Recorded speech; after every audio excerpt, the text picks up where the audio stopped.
What is going on, Hive Warriors? So today we're going to talk about 3 fat burning mistakes that everyone is doing. Almost everyone I encounter is consistently doing these 3 things. And I'm going to break down what they are and why you should not be doing them if you want to see progress with fat loss. Let's go ahead and jump right into it. The first one that I'm going to touch on is overdoing your diet. Yes, overdoing your diet. That is a thing, because it's not so much that, hey, well, if you overdo it and you're constantly reducing your calories, or then your body's going to hold on to fat.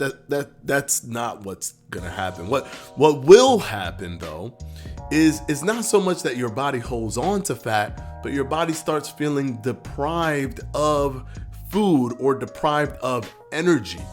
And your body is going to do everything in its power to get you to actually fulfill that energy need. What ends up happening is hormonal things start to trigger.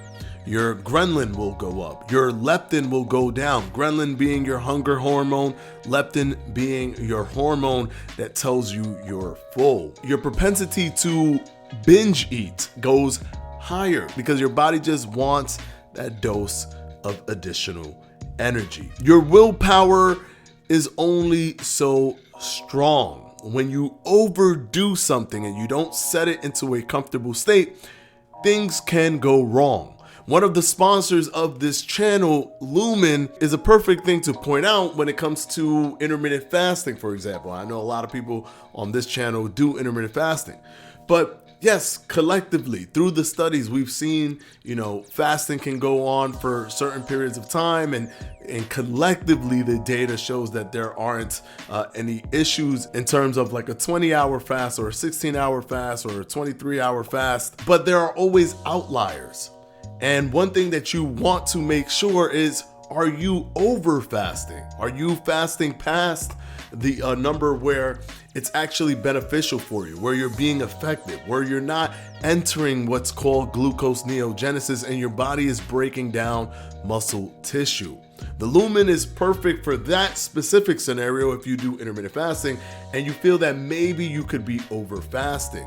And by the way, guys, link is down in the description. Lumen is a sponsor of Fledge Fitness. If you click that link down at the bottom, it will be $50 off your Lumen. But essentially what you do with the Lumen is you breathe into it and it tells you if you're burning fat or if you're burning carbs. If you do an intermittent fasting regimen right before you go to sleep and you wake up, you should be burning fat. If you're burning carbs, that could indicate that you are over fasting, that you're breaking down muscle tissue and using that as glucose, basically what is called glucose neogenesis. But this is in that specific scenario. This is basically to show that overdoing your diet in so many different aspects can go against you, hormonally, psychologically, and even in this case, physically. You need to make sure you find your balance where you can continue to reach your goals, but also where you're not overdoing it and you're actually being ineffective to the overall process. Now let's go on to number 2, focusing on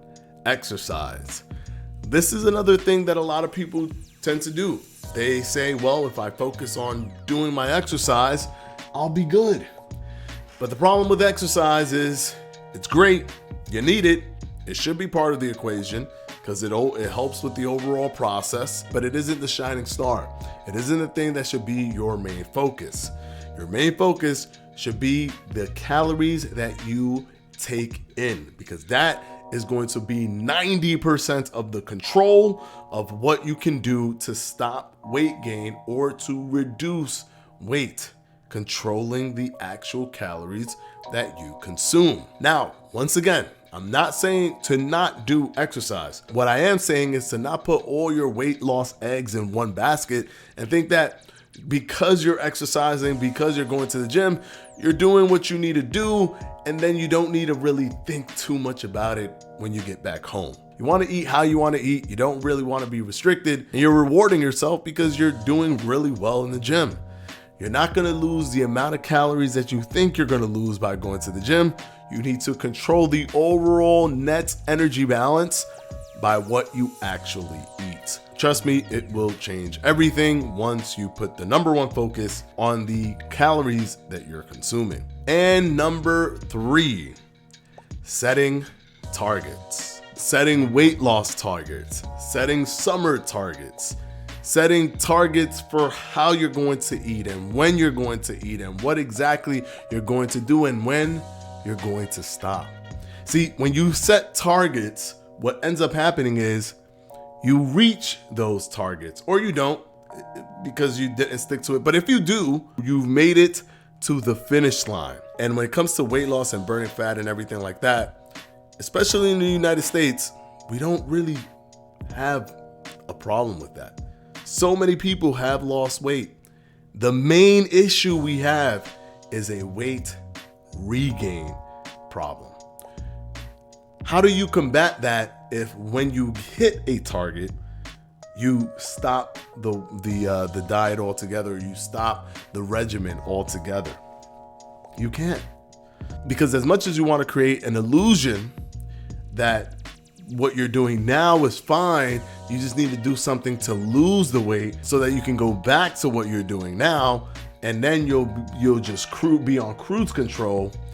That is false, because your body is the weight that it is because you're eating enough to maintain that weight, or you're not burning enough to maintain that weight. So whatever regimen you choose, it cannot be with a target set in mind. You can use a target to get you into a rhythm, to get you into a flow, but you cannot use that target as a legitimate finish line that once you reach it, maybe it's summer now, I reached the summer, it's time to chill, or I reached this certain weight, it's time to chill. If you do that, you will slowly begin to regain weight. You need to find a system, a regimen, something that you can do for the rest of your life.